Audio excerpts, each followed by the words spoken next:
read in this week's parsha that there was an obligation to count the Jews. As the parsha begins, the portion begins, it was in the second year, the second month after we had left Egypt.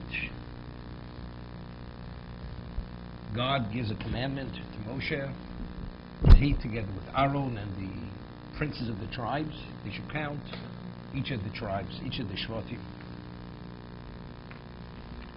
And the Torah tells us that before they were counted, Vayisyaldu al mishpachosam. So Rashi cites Chazal. What does it mean? They were Yisyaldu al mishpachosam, Heviu sifrei yichuseim. Before they could be counted, they had to bring their books of pedigree, the documents of pedigree. The Eidos, Eidei Cheskas Leidosam, Kol Echod Ve'echod Le'syaches El Hashevet. Each person had to bring proof of pedigree to identify with his tribe, with his paternal line. Otherwise, they weren't qualified. Now, the question is, why was that a prerequisite? The presumption is that they're legitimate. They're not chas v'sholom of adulterous union or ancestral union, but yet they have to bring it. Why did they have to bring it? To bring these documents of proof that they were not illegitimate. So there's a Yalkut, the Midrash, the beginning of Bamidbar, B'shosha kiblu Yisrael saTorah niskanu umas ha'olam b'hem. Ma'ro liskarev Yosef l'umas. At the time that the Torah was given to Klal Yisrael, the nations of the world, they were jealous of the Jews. Why did they have a right? What was their privilege to get closer to God than they?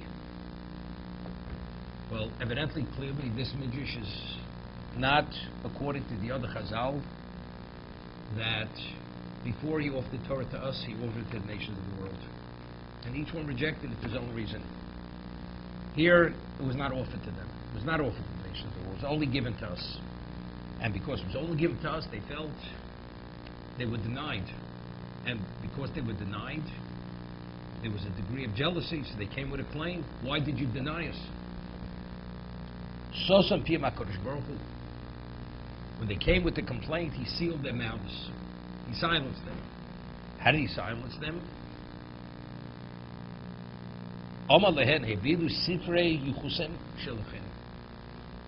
Bring me your documents of pedigree. Shenema hovu l'Hashem mishchos amim keshem shebonai maybe. He said, verse in Tehillim, he said to the families of the world, bring to me as my children brought to me. Meaning documents of pedigree. The Yisyaldu al mishpachosam, as it says, when they were counted, they brought the documents of pedigree. Lekach monom b'rosh ha-sefer hazeh achar ha-mitzvos. The Sefer Vayikra ends, Ela mitzvos shiva Hashem es Moshe el bnei Yisrael har Sinai. This is the concluding verse at the end of the Sefer Vayikra. V'akach v'yidaber Hashem Bamidbar Sinai suas rosh chamas b'Yisrael. Why does the Torah immediately juxtapose the counting immediately after the Torah and the mitzvahs were given to the Bnei Yisrael, to the Jewish people? Zochu lito l'satorah elim shulay yusichem. The only reason why we merited to be worthy, to be taken, to be given the Torah is because we had yichus, we had pedigree. We were able to prove our pedigree. God no lachusi kalo achasi yonosi tamosi. We are unique. We are the only nation in the world who has this level of purity. And because the Jew possesses this purity, there's nothing chas v'sholom, adulterous or incestuous in the pedigree. Therefore, we were eligible to receive the Torah, which the nations of the world were not. This is how we silence them. Shamu ha'umos, when the nations heard this, afhein hischilu b'kalsin lahem.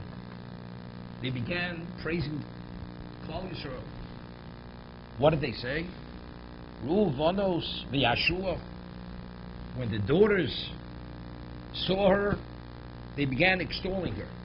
They were like astounded. They never realized, understood the quality of Klal Yisrael. Lo osu elo shavol shitim yochalam liznos. They didn't do this until we came to Shittim, and the people they started to have illicit sexual relations. Shamu umos osa Torah shoyim biyoduk farhu letula mehem. They said that crown, and therefore because of that crown, they're worthy to have God's Torah. The crown has been taken from them. They should forfeit the crown. Osa shevach shoyim mishabchin haribotel shovin hein lonu. They said we're on equal standing now. They are no better than us. They're also engaging in forbidden relations. So if that's the case, we're as eligible as they are. Shaboli de nefilo zokvan amokum. When the Jews fell, God uplifted them. Shenema imarti mota ragli. That if my feet falter,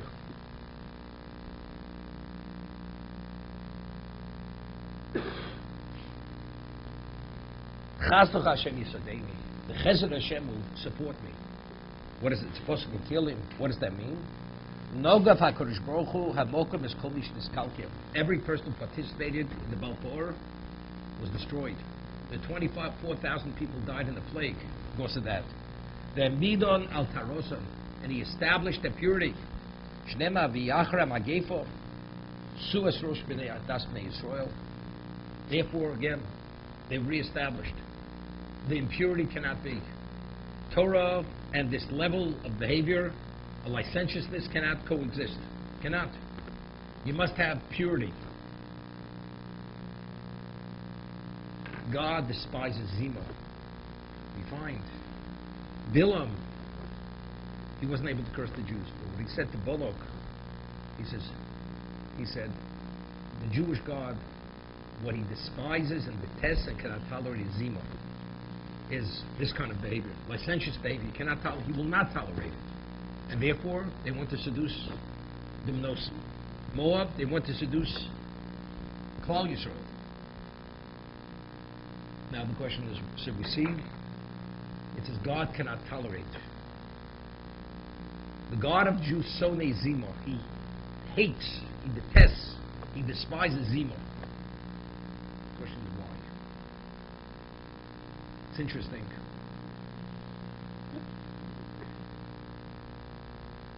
We find that Jewish marriage is referred to as Kedushin. Why is it called Kedushin? So, it's based upon, because just as when one consecrates something, it's set off from the world. When one marries, the commentators, if one marries a woman in Judaism, they're set off. They're exclusive to the husband. As the Rambam says, that before Sinai, what was marriage? A person be walking, sees a woman at a crossroads, they decide to be together. And they agree they're going to be together. They're going to be together, husband and wife. What is divorce? They decide to part from one another. So the woman goes to another man. And again, now a child is born.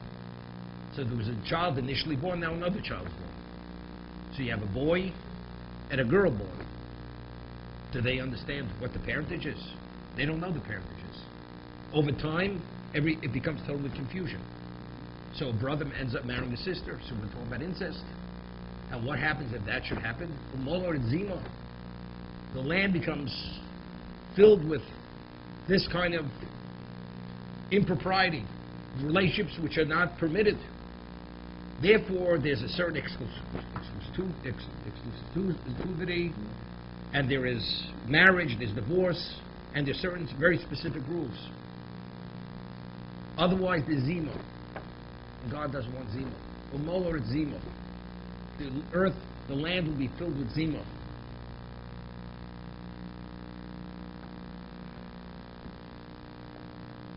We find that the beginning of a Jew is not permitted to crossbreed crops. It's not permitted to crossbreed different species of animals. Why? The Torah says you're not permitted. The Jew is not permitted. The wise be permitted. You find at the beginning of creation that the Torah tells us when he created, it says every species, it says lemino, according to its species. And it keeps reiterating according to its species. Meaning, the way God created this world, it's within a context of a specific order for it to function. God doesn't want that order to be changed. So if this is the species and that's that species, by crossbreeding them, it's no longer that species, it's limino, it's an order. A man who marries a woman, it's exclusive to that man. It's an exclusive relationship. It cannot be violated unless it's terminated. But as long as it's that, it's within an order. There's an order. A brother is not permitted to marry a sister. Is not permitted to cohabit with a sister. Because that's the order God set for the world. You're disrupting order. God says, this is not my world. And because this is not my world, I will not tolerate it. You're destroying my world because my world was set in a specific order. God despises, will not tolerate zima.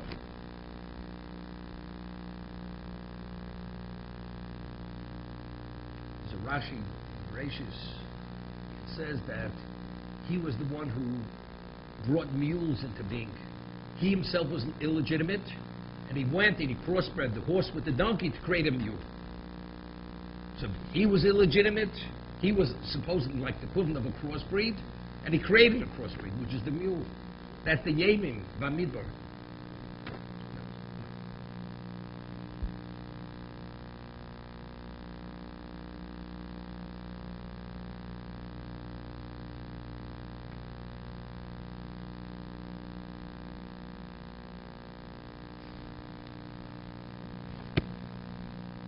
So this is why this follows immediately afterwards. After Elul, HaTorah VaMitzvos, which God gave us at Sinai, immediately the Torah mentions the counting. This is to silence the nations of the world. They should have no claim.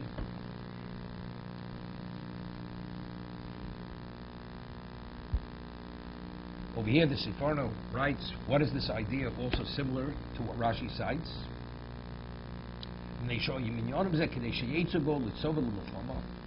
What is the value of the counting? To count them to ready them for war. Because as it says, the one who are eligible for conscription from the age of 20 and above. It's to maintain their pedigree. When you go to battle, why are you victorious? You need merit. It has nothing to do with physical power. Victory is you have to have special merit. You have to have shmira, and you need divine assistance. Gar Omru cites a Gemara in Kedushin, in Bodkin Acham Yishinichta Bestracha Shel Melech. If a person was conscripted into the army of David HaMelech, his pedigree does not be checked. If he is eligible to be conscripted, he's a person of pedigree. Because you need schus avos. You need the merit of the families, so they should be protected in battle.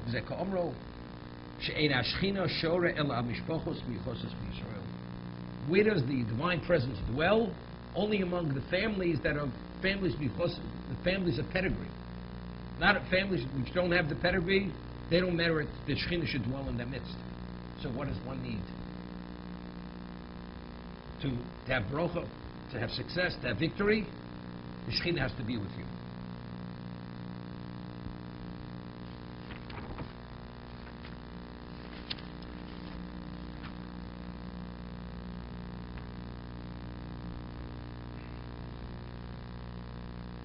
So first the Torah is counted. Each tribe is counted individually. And the Torah tells us the number of each of the shvatim, each of the tribes. And then the Torah speaks about the camps. There were 4 camps who would travel in a specific formation. The first camp was Machne Yehuda, the camp of Yehuda. And what was the Machne Yehuda comprised of? Yehuda, Yisachar, Zvulun. That was the first camp. And then it gives us the total number. And then it speaks about the second camp, which is comprised of 3. Again gives the number. The third camp, the fourth camp. So the Ramban asks if initially each individual tribe was counted and the Torah gives it the specific number. What do we have to now? Compute all the numbers. We have the original numbers of each tribe. Each tribe with so many numbers. If you take what the camp is comprised of, the 3, and we know each individual grouping of the numbers, you add them, we know the number. The Torah says no. This camp is, because each one was so many, together there's so many. The Torah doesn't have to do the mathematics for us, to do the arithmetic. But what the Torah does, there's nothing superfluous in the Torah. So evidently it's necessary. The question is, why is it necessary? If we know the original number of each individual tribe, why does the Torah have to compute it to say now the 3 together are a certain number? Why?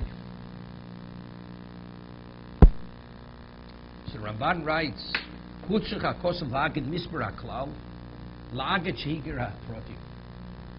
the Torah has to tell us the total encompassing number, the larger number, although the Torah already had spoken about the specific number of each tribe.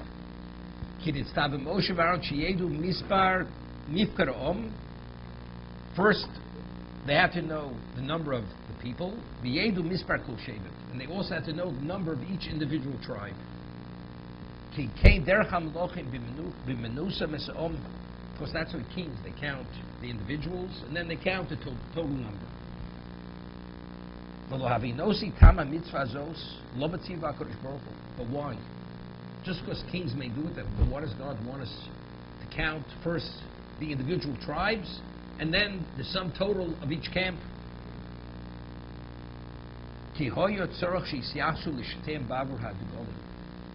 They had to be identified by tribe because of the golden, the flags. Each camp had a flag, and each tribe had a flag. But why is it important for us to know who was included with each camp? That there were 3, and which 3 were in each camp, who traveled first? That's important for us to know. But why is the number so important? We have to know the number of the camp. Ulai lo diab chasto aleim ki b'shivim nefesh yordu avsim mitzrayim. A person, we have so much blessing in our life, which is taken for granted. If a person recognizes how fortunate he is, the person is appreciative. But it has to be pointed out to what degree we're fortunate. That a person has good health, that he functions, and he can be effective. You should sing God's praises just for that alone. He has nothing more than that. But yet a person doesn't appreciate that. We have to appreciate just what numbers we're at. Why? We went down to Egypt, 70 lone individuals, small number. Now they're equivalent of the sand on the sea. This is from the age of 20 and above. We have unbelievable, staggering numbers compared to the original number.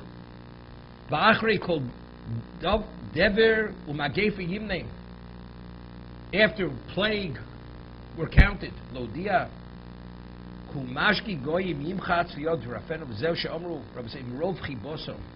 And this is the meaning. Why does he keep counting us? It's a display of his love. Despite the plague, despite your small numbers initially, look where you're at. Appreciate. You'd say, but we lost 24,000. But look at the number you're at in terms of where you came from. Modos and kol shoah. This is a display of our love. We should appreciate what his relationship is to us. If a person truly understands to what degree God loves us, it's understood we reciprocate. We feel God's love. But you would reciprocate, nothing would be too difficult. It's only because we don't feel and internalize his love, therefore everything is an uphill battle. We're pushing the boulder up the hill rather than going down the hill. Because we don't have that love. But by pointing out and showing his continuous love for us, we only exist as we do, despite everything. And look at our numbers. Then he says in addition, says something else. V'hinei ki abo lifnei ava neviim v'ochiv kodesh Hashem. A person who comes to be counted, to stand before the greatest prophet who ever lived, the father of all prophets, and his brother who sanctified to God, V'noda eleya bishmo, and the person comes before him and identifies himself by name. Yelo b'dover hazeh schus v'chayim. Have the merit, you will have merit and you will have life that they should gaze upon you.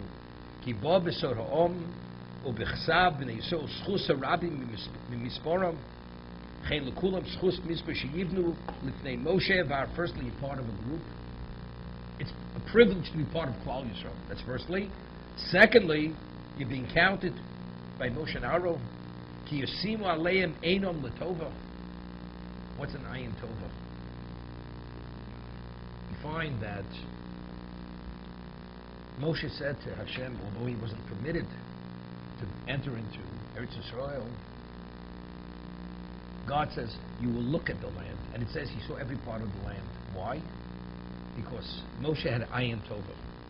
And wherever his eye came upon, it affected in a very positive way. So when Moshe Rabbeinu saw a Jew, this is ayin tova. He only wished him the best and only wanted the best. And his ayin tova had value. Yivakshu, in addition, Yivakshu le'im rachmim, each person identified by his name, he prayed for him. Hashem Elokechem Yosef Aleichem Kochem Elef Pomim, and he blessed him. Lo Yabit Misvarchem, and the number should not be lessened. Vashkolim Kofra Al Nishnaf Shasem, but they had to give the matzah shekel. That they had to give. This is to be an atonement for themselves. But that's the value. But the key is to be appreciative. V'shivim nefesh yordu. Where are we today? Where are we holding?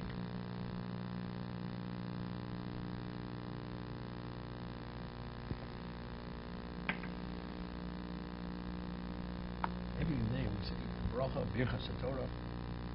Asher bocha bonim mikol amim v'naslu onas torosa. A Jew who says that bracha. I mean, firstly, in terms of most Jews don't say that bracha. They don't, unfortunately. Unaffiliated Jews, they don't say that blessing. Many other Jews, even if they're traditional, they don't say the bracha either. Because they're not sufficiently connected. And unfortunately, even many other Jews, they're lax, and by oversight, they don't say the blessing. Maybe if they go to shul, they'll say the bracha. They don't. Baruch Hashem, they put on tefillin. Maybe. Every day. Many don't. So despite the effect of the culturation of society and assimilation, we're a very, very negligible number. We should have been gone a long time ago. God forbid. We should have disappeared. Let's not talk about the numbers, but that we exist as the Am Hashem. And we're committed and we have an appreciation for the Torah. We value our Judaism. We value the mitzvos. It's unheard of. Do you think it's us? It's not us. Evidently, we merited a siyata d'shmaya. Why weren't the other Jews so lucky as we are? We're not talking about luck. This is specifically directed, we are being assisted to have the ability to have an appreciation, unfortunately, which other Jews don't have the appreciation. It's merit. Schus avos. We have the merit of our forefathers. Grandfather, great-grandfather, whatever it was, somebody did something special in the past. In that merit, we're surviving, or thriving, or advancing, whatever context you want to put it into, or soaring, relative to where the rest of the world was at. You know what this means? When outside the context of material, outside, the person says, he has nothing, and in a moment, his financial situation changes. He's ecstatic. He'll say Shechionu, he'll say Hatov HaMeitiv, whatever the bracha may be. If he shares the lottery ticket with his wife, Hatov HaMeitiv. It's a joint find, good fortune. But what about spiritually speaking? Do we really feel the good fortune of being Jews, committed Jews, appreciative Jews, to appreciate and be concerned about our spirituality. That itself.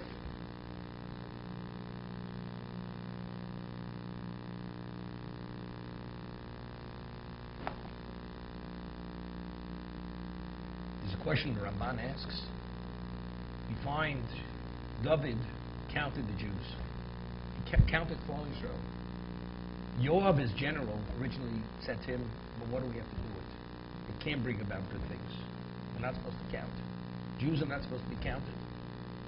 So he explains, and it's difficult to say what David just had an oversight. The Torah says explicitly, you count Jews, you must use the Maksai Shekel. Each Jew has to give a half a silver coin. So what exactly was David's mistake? So he has two approaches. One approach was that you could only count Jews only for the sake of conscription, to get them ready for battle. David just wanted to count them because he was priding himself in the number of Jews that exist. Or he says, normally you count Jews from the age of 20 and above. He counted adults from the age of 13 and above. And that's not permitted. Because you're not permitted to quantify the Jews. But what was David? David was priding himself. David was one of the three most humble people who ever lived. He's priding himself that he reigns over so many numbers. He had to know the number. So with what the Ramban is saying here, wasn't a chas v'sholom. He was priding himself. But it still was wrong. We started off as 70 individuals went to Egypt. What kind of kingdom we have? We're the Am Hashem. What is the Am Hashem? Is it still the few paltry numbers? The small number, which is negligible? It's something which is phenomenal. So he wanted to feel appreciative in terms of what Hashem provided. Still wasn't permitted. But that was his mistake. It's not pride. David has no relevance to pride. David, as I said, he said, I'm a worm, I'm not a man. I'm the closest thing almost to nothing. It was so he should be in a position to feel appreciative for what Hashem provided for us. But it still was wrong. Only for the sake of conscription. Only from the age of 20, not from the age of 13. Even if it's because it's only for conscription. Jews are not a finite number. Our value is not the number. Our value is that we are the Am Hashem, that we're God's people.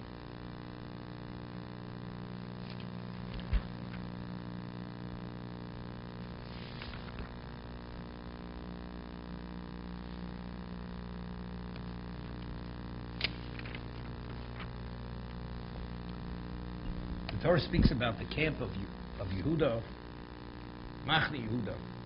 We said who was included within the Machne Yehuda. It was Yehuda, Yisachar, Zvulun. So over here, the Malaturim writes Mate Zvulun. It says Mate Zvulun, the tribe of Zvulun. V'lo Oma Umate Zvulun. It doesn't say and the tribe. It says Mate Yisachar Mate. Usually, if we're speaking about, you say and. There was a tribe of Yisachar and there was a tribe of Zvulun. So why does it say and? Kenel shenema v'acherim v'yishzvulun ho'yimfarnis l'Yisachar. Zvulun provided the material support for Yisachar. Easy betanchuma. Baal Tumah says, I saw in the Medrash Tanchuma, Hatam Shlomo Mat Zvulun. Medrash speaks, why does the Torah omit above the and? Moshe Omar B'kulam, which we find by all the other tribes, is this tribe and that tribe. L'lamdoch, to teach us, shows Zvulun osip pragmatio. Zvulun engaged in commerce. V'nosil tok piv shel Yisachar, and he provided the sustenance for Yisachar to the point that he literally put the food in his mouth. Yisachar had no distraction whatsoever for the material. He provided everything that he should not be distracted. Therefore, the and would connote he's secondary to Yisachar. Zvulun is not secondary. He's the equivalent of Yisachar. Lomar, to teach us, sheschoro gadol kamoso. that his reward is no less than Yisroch who actually studies Torah.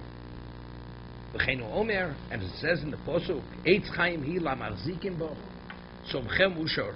It is a tree of life for those who support them, for the ones who uphold it. The somcheo, and those who support it, mushar, are fortunate. Usiv ki b'tzel ha'chochma, b'tzel ha'kesef. And the shadow of wisdom is the shadow of the one of kesef, of silver. The one who supports is under the same canopy. It's like we're all one tribe. Yisachar Zvulun, one tribe. Yisachar is the tribe of Zvulun. Because without Zvulun, Yisachar couldn't engage in Torah study at his level. That's what it is. As I mentioned, the Seforno writes that initially Yitzchak wanted to give the bracha to Esav, blessing to Esav. But Rivka, being aware of this, instructed Yaakov exactly how to take the bracha. And Yaakov received the bracha. But why? How could Yitzchak make such a great mistake? Error. Yaakov is Ishtam Yoshiva Holim. He's the man who's dedicated to Torah study, to spirituality. He is the future of Klal Yisrael. He is Klal Yisrael. So if this is the case, what's even the consideration to give the bracha to Esav? He's Isodeh. He's a hunter. He's a man of the field. He's the man of the material. What's even the consideration? So the Seforno explains that Yitzchak didn't know that Esav was evil. Didn't know this. But what he believed was, he definitely valued spirituality. He wasn't inclined to spirituality, to be dedicated as Yaakov. But minimally, he would be the provider. He would receive the material bracha, and he would be the Zvulun for the Yisachar. So what is Klal Yisrael? Esav and Yaakov, that is the makeup of the Jewish people. That's the future Jewish people. It's not two people, it's one people. Esav being the provider, Yaakov being the one who's fully committed and immersed in spirituality.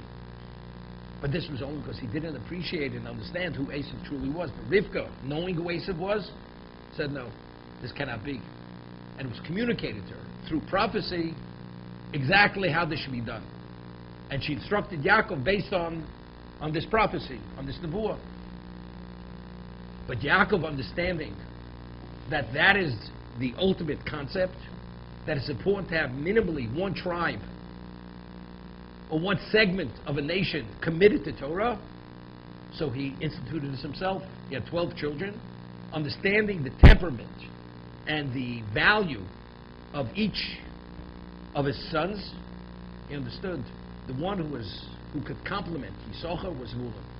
Zvulun had the capacity to appreciate and esteem and revere the Torah to such a degree that he's fully committed to sacrifice on behalf of Yisachar's Torah, although he's not the one studying it. And he will be an equal partner. Therefore, Yaakov established a relationship with Yisachar's Zvulun. Yisachar being the one immersed, undistracted in Torah, and Zvulun being the provider. Smach Zvulun b'tzeisecho, Yisachar b'olecho. That's why Zvulun is always mentioned before Yisachar. So in essence, it's like they're one tribe. So Yaakov was not the originator of the idea. His father was the originator. Unfortunately, because he didn't understand, but the concept seems to be was Yitzchak's concept. This partnership, Yisachar and Zvulun, to be able to produce the ultimate level of Torah, the most advanced, with absolute clarity, you have to have someone responsible for the material. Okay? So in his thinking, we find there's a Yalkut at the beginning of Bereshis. God creates Adam, first human being. He says, Lo tov heyos Adam levado. It's not good for man to be by himself. Ezelo eza kenegdo. I will make for him a helpmate. What is the value of the helpmate? So the Yalkut explains, Amalei Rabbi Yossi le'Elio. Rabbi Yossi says to Eliyahu Navi, B'mei isha ozeroso lo'adam. In what way does she help our husband? Omale Odom maybe chitim. The male brings the wheat. Chitim koses. But who crushes the wheat? Who mills the wheat? Pishton lovesh. So who processes the flax into cloth and the wheat for the food? Who actually does all the processing? Who's preoccupied with this? Lo nitzes meira enov, umamidos al raglov. Doesn't she illuminate his eyes by providing the nourishment and whatever the amenities which he needs? Umamidos al raglov, and she allows him to stand to be secure in what he's doing. So what is the value? There's another Midrash says, if the husband would be preoccupied spinning the thread, weaving the cloth, threshing the wheat, and milling the wheat, and making the bread, when will he have time to focus on the service of God? So therefore, this is the wife's responsibility. So in essence, the concept of a husband and wife, the Eze Kenegdo, this is Yisochel's woman. Because you cannot have one unless you have the other. You have to have, in a partnership, a person responsible. Each one has his responsibilities. What is the responsibility of the man? The responsibility of the man, of the Odom, is to develop and establish and secure his spirituality, his own and his family. That is the responsibility of the man. He's responsible for the spirituality of the world. What is the responsibility of the woman? To attend to the physical, material needs of the family. That's what it is. And she's a full partner. As this woman is a full partner with Yisachar, as the wife is a full partner with the husband. Although she was involved in the mundane, in the material, in the ordinary, doesn't make a difference. But because without the wife, the husband couldn't succeed. Gemara tells over a story during this period of time.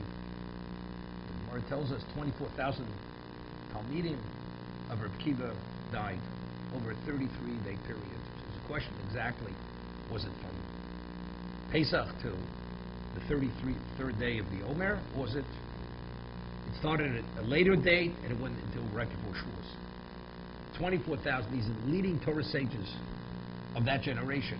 These were the students of Rabbi Akiva. What was the story of Rabbi Akiva? Originally he was an ignorant shepherd, knew nothing. He eloped with the daughter of the wealthiest Jew, one of the three wealthiest Jews in Klal Yisrael. And he asked permission from his wife if he could go study Torah under the greatest Torah sages of the generation. Rebbe Lezer, Rebbe Yeshua, she gave him permission to go for 12 years to study. After 12 years he comes back. As he's about to enter into his house, he overhears a neighbor speaking to his wife, trying to undermine his relationship with his wife. What kind of husband did you marry? He abandoned you for 12 years. This is the way you treat a wife. So his wife, because of the degree that she revered and valued Torah, she says, if he would want to be away for another 12 years, I have no problem. Reb Kiva hears this, doesn't even come into the house to say hello. To greet his wife, goes right back, another 12 years. He's away from home for 24 years, studying, and he achieves a level of greatness. He's the leading sage in Klal Yisrael. He returns with 24,000 students. These are leading Torah sages who are illuminating the world. There's a question, 24,000 students or 24,000 pairs of students, 48,000 students. Reb Kiva is a holy rabbi. He radiates holiness. Reb Kiva's genius is of one of a kind. The Gemara describes who is Rabbi Akiva. Oka Horim. He was able to uproot mountains. But Tochen Zubazu, he could grind them. That was his genius. He was one of a kind, Rabbi Akiva. And he returns, and his wife sees him from a distance, and she runs towards him. So the students, a woman should approach such a holy man. So they don't let her pass through. They're not going to let an ordinary woman come to the rabbi. So he calls out and he says to all his 24,000 students, or the pairs of students, Shalochem v'shali shaloch. What you have or what I have, it's hers. Because if she wouldn't have agreed to allow me to go, I did nothing today. I'd still be the ignoramus. So it's due to her, therefore it's shelo, it's hers.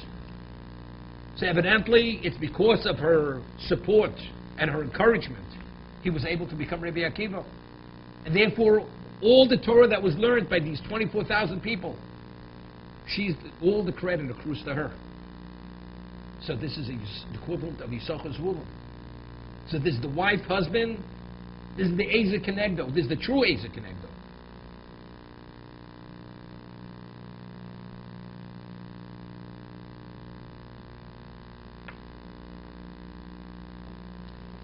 The Chofetz Chaim, in the Avos Chesed, speaks about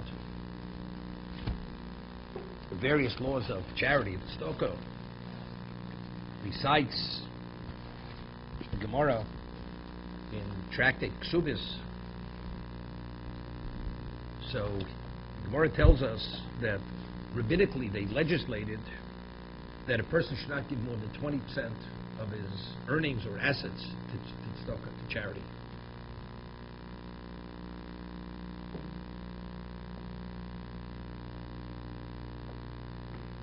So he says, what is the reason? So the Gemara says, because ultimately it could lead to his own impoverishment. That if you give him, unless a person has exceptional wealth, there's a concern that it would undermine his financial base. Therefore, he should not give more than 20%. V'da'od, the chol ikar atakan hu l'stam tzedakah. This that they legislated is speaking to ordinary charity, supporting causes. Torah, but to support Torah, he cites one of the earlier authors who compiled various opinions among the commentators. It has no relevance to this. It has no relevance to supporting Torah. And logically, it is correct. Why?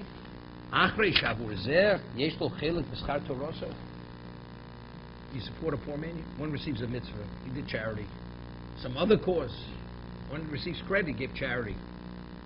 When you support Torah, you're a partner in the Torah that the person studies. This is an investment. You've invested. There's a return on your investment. As we find B'Yisachar Zvulun, the partnership. That Zvulun supported the tribe of Yisachar. And they receive a portion of his Torah. And as he cites the Midrash, why did Zvulun merit that he should be the third of the princes when they inaugurated the Mishkan? He should be the third to bring his gifts and his sacrifice. Because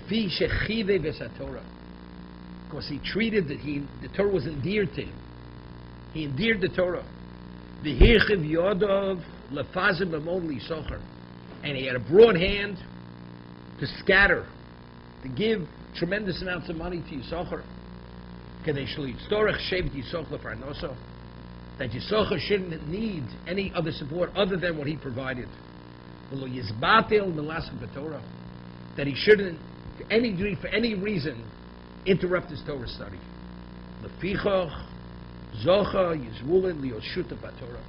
Therefore, Zvulun merited, because he esteemed and revered Torah to such a degree, he merited that he should be partner in Torah. He was the colleague. See, we're colleagues. How are you the colleagues?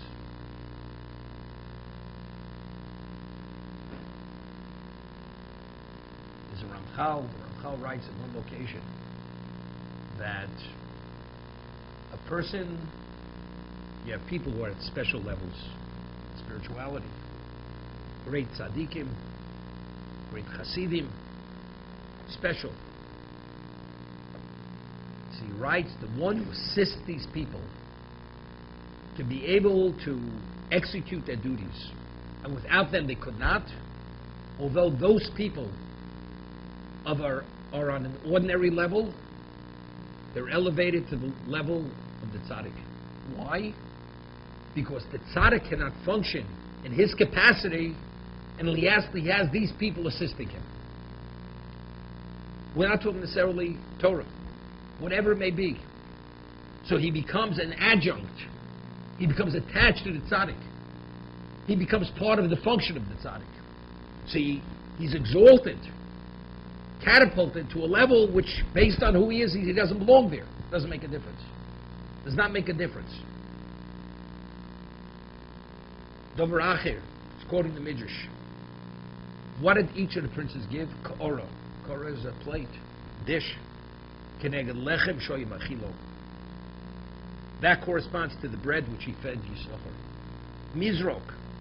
Mizrok is a vessel that holds liquid. Keneged hayayin shoyim ashkeyu.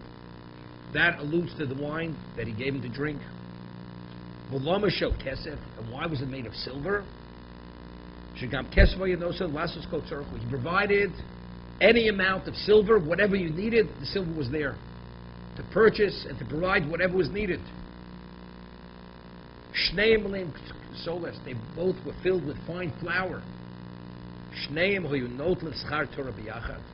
They both would receive an equal measure of Torah. Equal. But one is studying, one's not studying. One's merchandising. He's negotiating. Doesn't make a difference. But since he is the provider and the Torah of Yisachar only comes about because of that, Shneim leim Torahs. They both have that fine flour. Ushneim hoyu mispartzim biyachad. Shekeshem shoyu Zvulun chelet b'schar Toroso. As Zvulun had a share in Yisachar's Torah, kacho Yisachar chelet b'mon shel Zvulun. It was a full partnership. They're full partners. So he says, from all this, it seems to be, Zvulun actually provided more than a fifth, more than 20% of what? Of his holdings.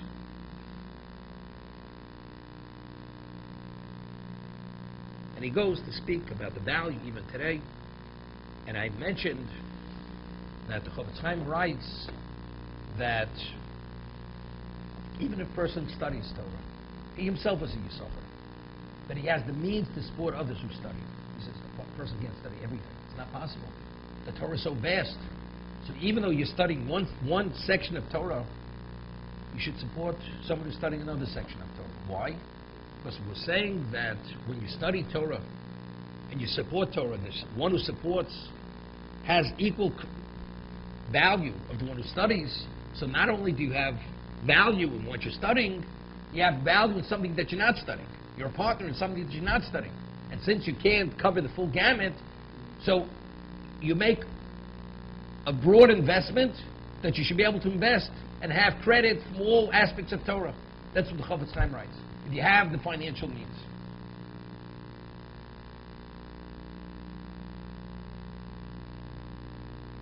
It's interesting.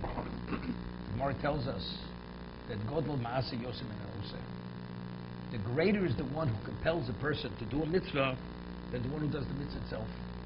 The Gemara speaks about this regarding the one who encourages people to give tzedakah, to give charity. The person, unless you have the person encouraging, compelling, whatever word you want to use, to give the person an appreciation for the value of what he's supporting, he's not in the support. So why is he supporting?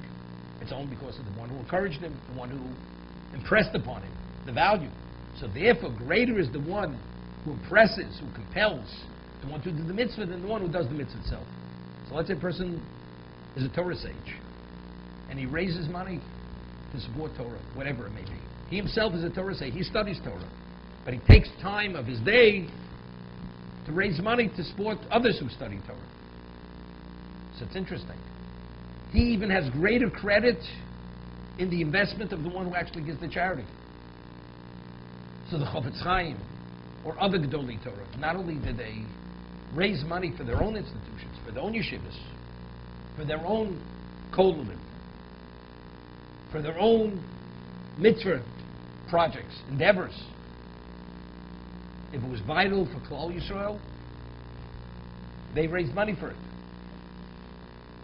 But it's not your money, it is your money. It even has greater value than your money. So let's understand.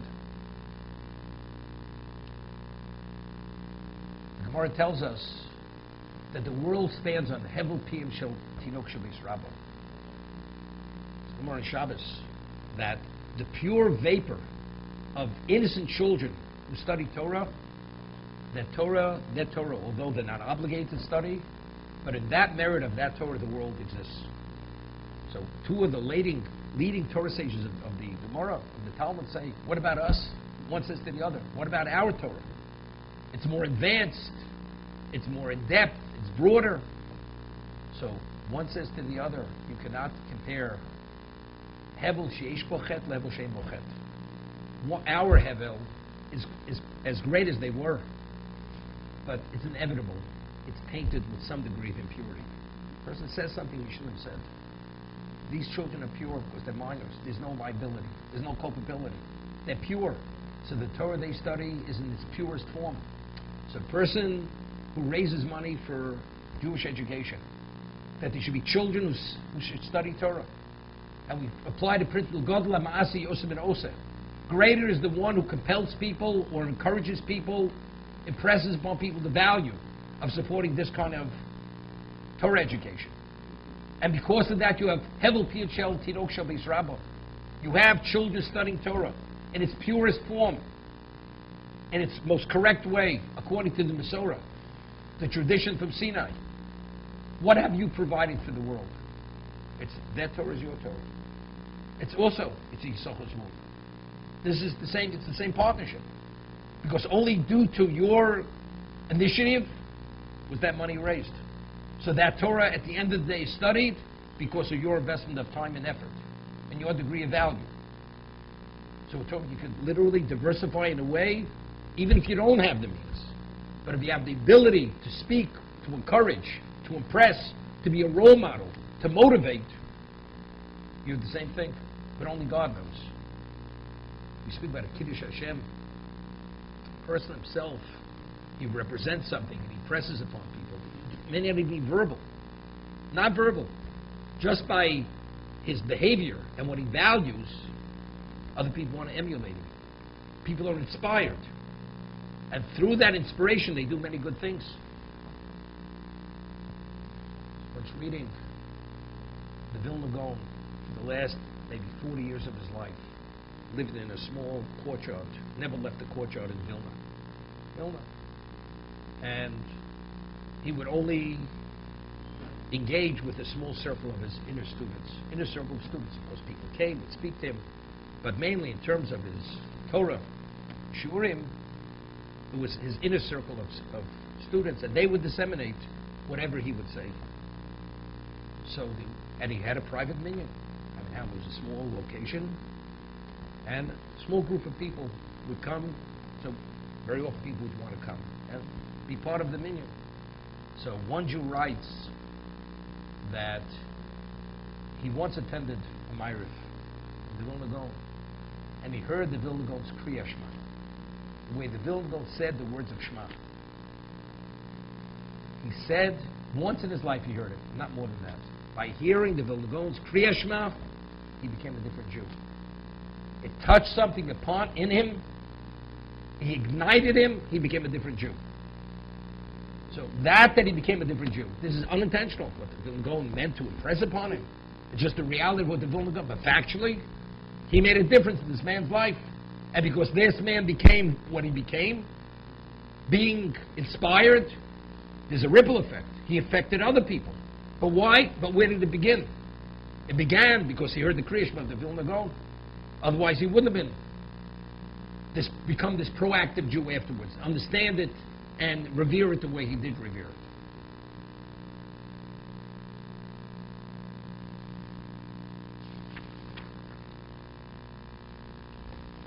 The Chofetz Chaim writes that a person who provides the means for a child to be educated Jewishly, and because of that he grows into a mature adult who's committed to Torah, and he raises a family that are committed to Torah, and there are multiple endless generations till the coming of Mashiach. All the mitzvos that will be performed till the end of time accrue to the man who provided that original support for the Jewish education. You know what kind of investment this is? Unbelievable. Unbelievable. You invest, the word pittance is too much to say. A pittance. something which is negligible, meaningless, and do you know what comes in return? The Rashi in one location cites the Chazal that if a poor man loses a penny, person loses a penny, lost it, and a poor man finds it, although the one who lost it never intended the poor man should find it, he may have even despaired of the penny. The poor man who finds it, because he is a beneficiary of something someone else lost, the one who lost it receives credit for the benefit that the poor man has. The man never meant to do a mitzvah. Doesn't make a difference. But if, as a result of something that you had done, something initially you didn't even want to do, but if somebody becomes a beneficiary and it's something positive, the credit accrues to you. It's a person who values Torah, values Torah education. And he wants to provide Jewish education for children, because without it, chas v'sholom, they will disappear. Either you secure it or it doesn't exist. And that is your intent. And because of that, very good things happen. Even more so, qualitatively speaking, it's something phenomenal. But it's all based on the concept of Mate Yisachar Mate Zvulun. It's one tribe.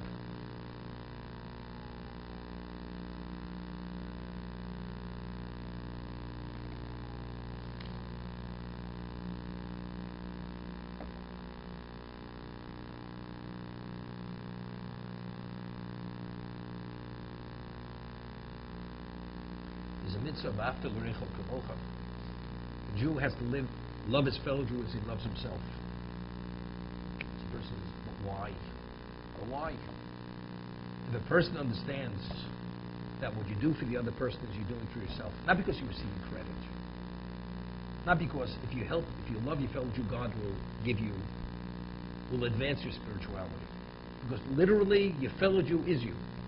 In the spiritual realm, there is a connection between his soul and your soul. In essence, you want entity. So when you provide for him, you're providing for yourself. And when he loses, you're losing. As I always mention the Medrash, two people are in a boat, and a person takes an awl, and he starts boring the hole under a seat. So his neighbor says to him, "What are you doing?" You realize you're going to allow water to come in. He says, "It's none of your concern. It's under my seat. It's not under your seat." That's a Midrash. That's exactly the same thing. When a Jew does something good, every Jew benefits. If chas v'sholom, a Jew transgresses, based on what level? Even at the most minimal level, he's depleting the system. He's taking down the system. Maybe to a lesser degree. He doesn't deliberately, defiantly, to a greater degree. But there's a negative effect.